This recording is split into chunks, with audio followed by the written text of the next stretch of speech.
And when I think about the end and how I should spend the rest of eternity, I guess I just want to be cremated. I know of this service that I think would just be the most beautiful way to stay connected to the earth. Essentially, they cremate you, and then they take the ashes of your body and compress them so hard, probably with like a machine or something, that you become compressed into a real diamond. A diamond made from the ashes of my living body? How romantic! And then I'd have my children place me in a necklace full of other diamonds, but mine would be the centerpiece, of course. And I would be a dazzling family heirloom passed on from generation to generation, forever being a part of my own legacy and the lives of my grandchildren and my great-grandchildren and so on. Right. I mean, just picture it. A diamond composed of my crushed carbon. You know, Bill Nye says that we are comprised of the same space dust that has been around since the very beginning. Listen, since the Big Bang. We are composed of the same stardust that started the universe. It makes me think, like, if we're gonna be taking up this stardust, the very least we should be doing is putting it to good use. We should actively be trying to change the world.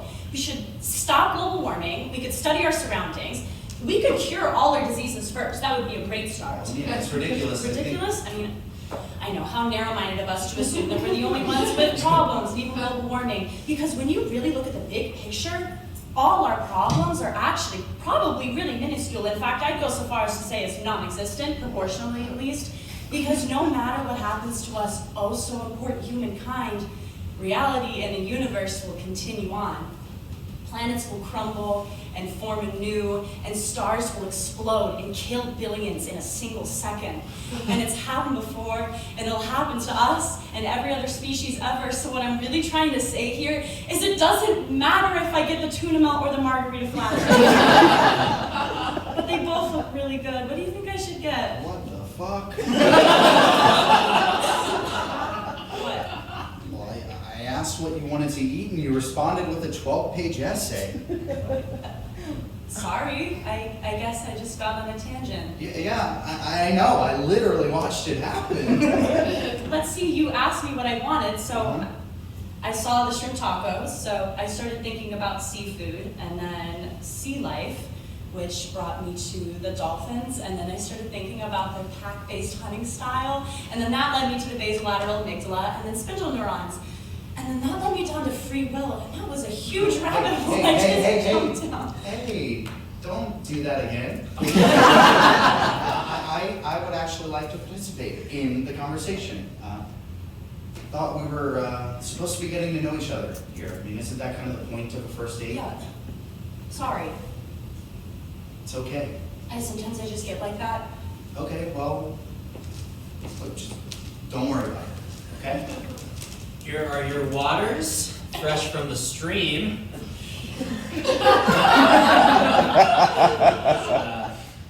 Just a joke. Didn't land, I guess. It's just regular tap water from the faucet. Are you guys ready to order, or do we need another minute? Yeah, actually, I had a question about this item here, the cheesy salad. Yeah, what is that exactly? Right, that's one of our house specials, actually. We take a large assortment of cheeses and we toss them together like a salad. So don't worry, there's no actual lettuce or vegetables in it. Same. It's just various cheeses topped with our creamy blue cheese dressing and served with any of our several cheesy sides, including cheese straws, cheese balls. We need another minute. Okay. I see you guys need another minute, so I will give you all some space and come check back in on you soon.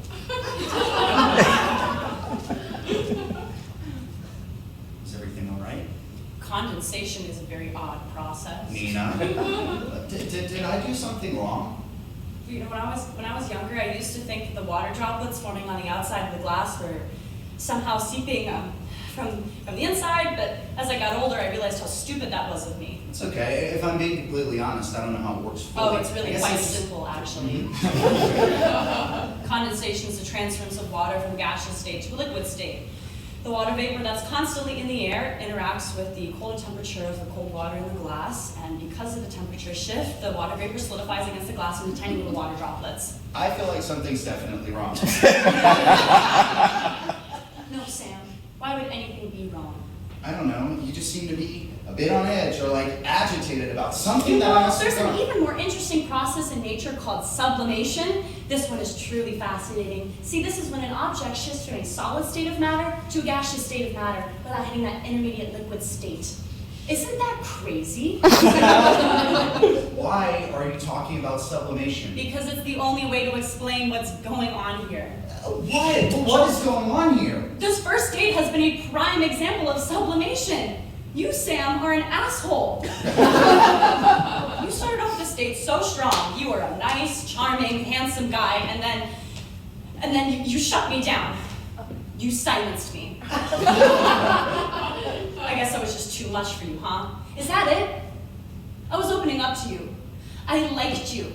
I wanted to share things with you, but you just couldn't handle it, could you? And now you've made the direct jump from a solid guy to a gassy guy. Yeah, I said it, gassy. You are weak, feeble, vapid Sam. And you made that impressive jump without even hitting that schlumpy middleman phase. You know, the one where he's kind of chauvinistic and he's still charming and he's still handsome, but he's got a bit of a beer gut, like Chris Pratt before Guardians of the Galaxy. I'm talking silly Andy Dwyer, Chris Pratt from Parks and Rec, and you're not even man enough to be that. No. Instead, you're an uninspired lowlife, and I'm afraid this isn't gonna work out. Would you give me a second? Wait! Okay, you're right. I'm afraid of smart women, and to be frank, you very much scare me. Okay, guys, I just wanted to come over and of a special this week of lobster bisque. It is served with sauteed lobster shells mixed in with chunks of lemon-seasoned lobster meat, all broiled in the old molted shell with the lobster's name carved in on the side. I believe tonight we have Timothy ready to serve. We need another minute. Yeah, okay. Well, I see you guys need another minute, so I will go away for a bit and maybe take your orders soon.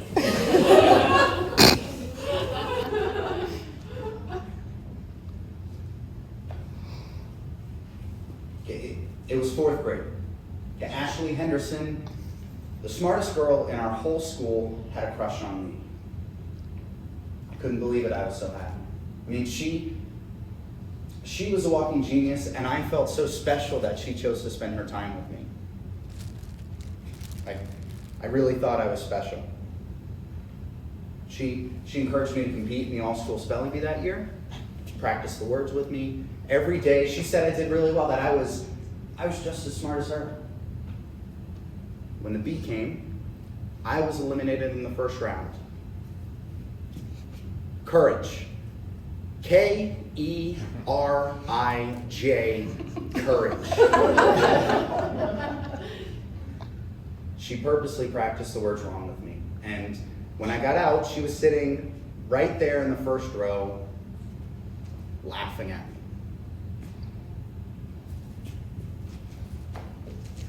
Turns out the whole thing was just a dare from one of her friends.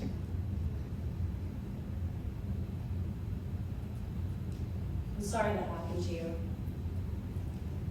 She emasculated me, embarrassed me. Yeah, ever since her, I've only been able to date girls less intelligent than me. I guess I'm just scared. Okay, well, maybe you should just let that shit go. Yeah, maybe I should. Maybe it's time to move on. Try something new. Something new.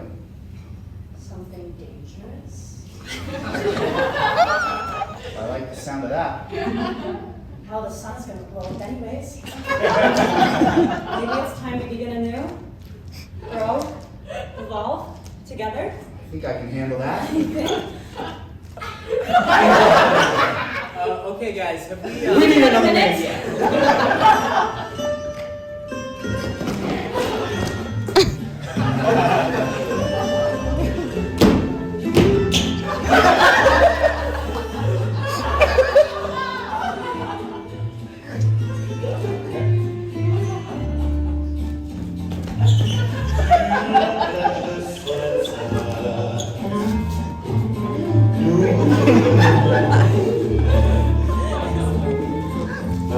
Ambition is stade, chanter dans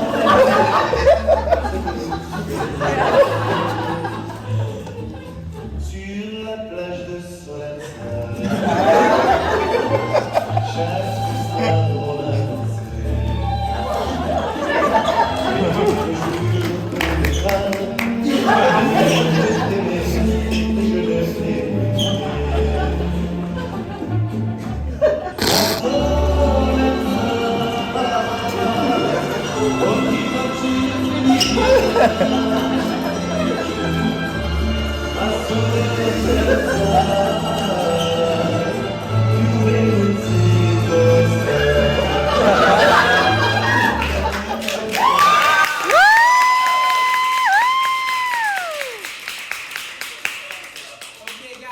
We'll have the shrimp tacos. Chico? Great, we'll have that right out for you.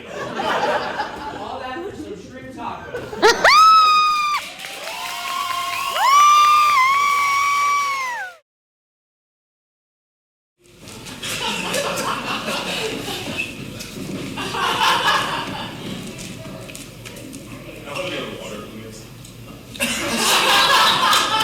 If you would introduce yourselves. Yeah, hi guys, my name is Jordan Richards. I wrote and directed this.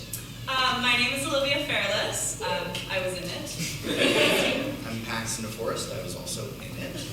Andrew Bourne. And I'm Cameron Kay. I choreographed a little Stevie dance. And our assistant director is Hallie, but she couldn't be here right now. Fantastic. The first thing that I wanted to ask, it's not fantastic, but she couldn't be here. Olivia, how that opening monologue that you had, which was like such a juicy piece of text, was that like just like really fun, or was that nerve-wracking going in? Like, how did you approach like tackling like such a large amount of dialogue where it was like building? I believe I've never really had much of an issue with a lot of text. My biggest role I have is Prospero, and he just talks for pages and pages and pages, and it's basically another language. I think it all comes down to putting the love and the passion in what I'm talking about. And as somebody who has been acting since I was probably about 11 years old, I started, it's so easy to just say the lines, especially when there's such a big chunk of text. It's like you just want to plow through it and like make sure that like you've got everything right. But I really allowed myself to slow down with everything, and I found what each moment meant for me. And luckily, it was something I was so passionate about anyway, so as long as I had something to connect to the moment before, getting into cremation and how I started talking about that, that was probably, that was definitely like a big challenge, especially when the lights are gonna come up, okay, I gotta go. So I just allowed myself to be anchored in that moment and allowed it to unfold however it pleased, and I was just simply there to let it be alive. Yeah, you like really introduced the energy of the rest of the piece that way. And so for this piece, I'm again afraid to ask if this was drawn from any sort of like specific, hopefully that childhood memory was just completely made up. The childhood memory, yeah, that was completely made up. But I mean, little bits and aspects of every one of their lines is something coming from me at some point, you know. I think like the play really centers around these little miscommunications that happen between specifically men and women in this dynamic, and just the ways that like when we feel disrespected or insulted, how we need to fight for our lives, and sometimes that can be treacherous to a relationship, and sometimes what really needs to happen is humility and dropping your guard and explaining why you feel these certain ways, such as the courage monologue, you know. So yeah.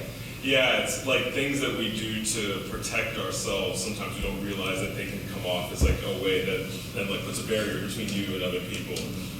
That so with the ending, where did that idea come from to end like to characterize their sort of coming together in this like big dance? I like drawing from magical realism a lot. That is easily my favorite genre of literature that I've read.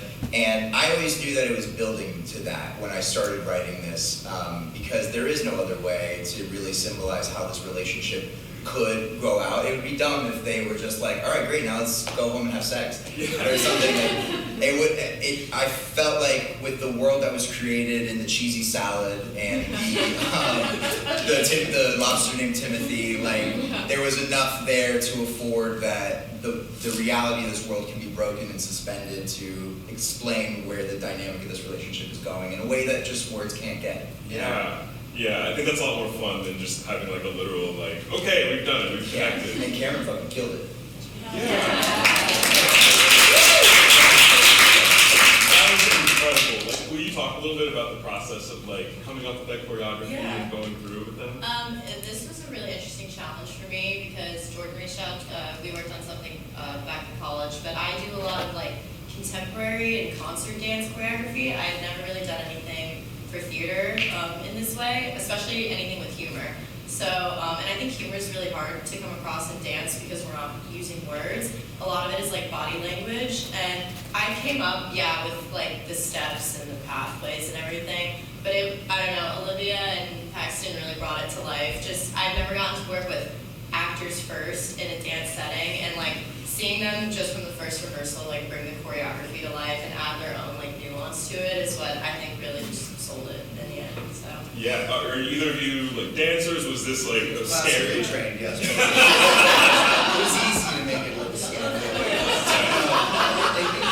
As actors, I don't know, for me at least, it's like, dance isn't it isn't my forte, so you have to kind of bring the character and tell the story through it too. So it was fun to like have all the like pretty technical steps and do these like fun lifts and things, but bring, I don't know, some moments of like joking around and making a fool of myself, which is always. It really was Paxton that like brought. Sorry, but what I mean is like there's something very unique about Paxton that he sells this sort of male fragility. Sorry, this sounds so insulting.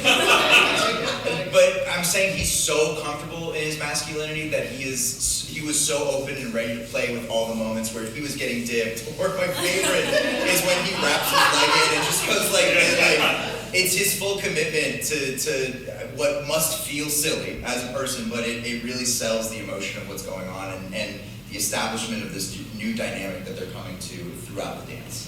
Yeah. So I owe a lot of things, and to everybody here behind me, they did such brilliant work. I love everything going on between you two, and then you get to come in and like break the tension throughout. Was that a lot of fun? Yeah, it was really fun. I spent about 4 years in various cheese-related restaurants for this role. The Melting Pot, Cheesecake Factory.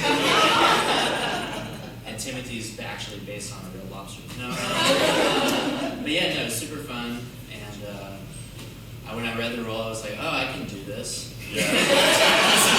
I don't do a whole lot of theater, but I was like, nice.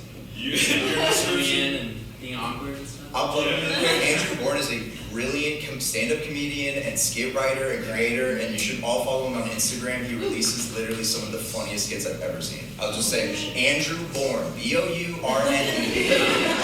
Nice, thank you. Yo, I got you now. Every day. Anything from the audience that you wanted to say? Yeah, absolutely. I thought it was a beautifully written comedy. I could not stop laughing the entire time. So congratulations to you. Thank you. I wanted to know, how long was the writing process for this? Like, what was there like a lot of like, this joke didn't work with this? So like, what was the whole writing experience like? Yeah, thank you. I wrote this probably about 4 years ago, I would say. Mm-hmm. So what happened was this piece has been produced in a couple different places, like a couple different universities and small theaters across the country in various places. So it was the first play that I ever wrote that I submitted somewhere that got accepted somewhere, so I felt like it was decent enough at that point. And so I wrote this about 4 years ago, and the writing process came about when I had written my very first play and had a stage reading of it. And at the time I was a young male playwright and I didn't understand how to write women. My concept of it was, well, I don't understand the woman's perspective, so I'm not going to try to pretend to write from the women's perspective. But that ultimately created a one-dimension character. So that was sort of my learning lesson that then inspired me to start writing this script, and just all the things that Olivia talks about in that opening monologue or thoughts that I had. This is so funny, really quick while my mom's here. right after the script end, right after the show ended, she leans over to me. She's like, "I'm the one that told you about that diamond." And I went, "Oh my God, you're right." So what was the question? Writing process. Thank you. So that was the thing that inspired it, and maybe I wrote it in maybe a day or two, and then. I never really went back and polished it. It just sort of polished itself in the rehearsal process with them. Like, most of my lines are there 100%, but honestly, like, they dipped in and out with their own things. And cheese straws, all Andrew Bourne over here. But that's what I wanted, you know. Like, I definitely want the flexibility for them to bring what they brought to it, and they brought exactly what I wanted. So you didn't like you didn't update anything from back then, like looking at it now and you brought it back out. Maybe I changed one. I think I maybe put an apostrophe somewhere. Yeah, like remove a social media reference that just sounds like old now. Yeah, I try to avoid those because of that. Because it doesn't age well. Exactly. Yeah, it's just uncomfortable after a while. It's just uncomfortable. Anyone else that wanted to ask anything? Yes. I had a question for the funny beard man. Let's hear it. So I heard about your acting process, but I'm curious more about your character. Like, it seems like he had a past, and like, what is his origin story? Maybe you asked me to ask you a question. Yeah. I can come up with. That was in case I didn't do the earlier bit. Oh, so, okay. thank you.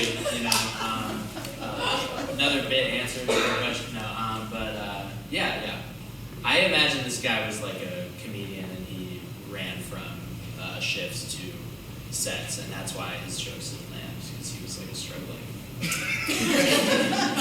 So that was my goal. It sold the moment of like the pain of like that joke didn't land. Like I really felt like your character was just like, I was really hoping that was gonna work. He was writing that all night. He wouldn't let them up from the stream.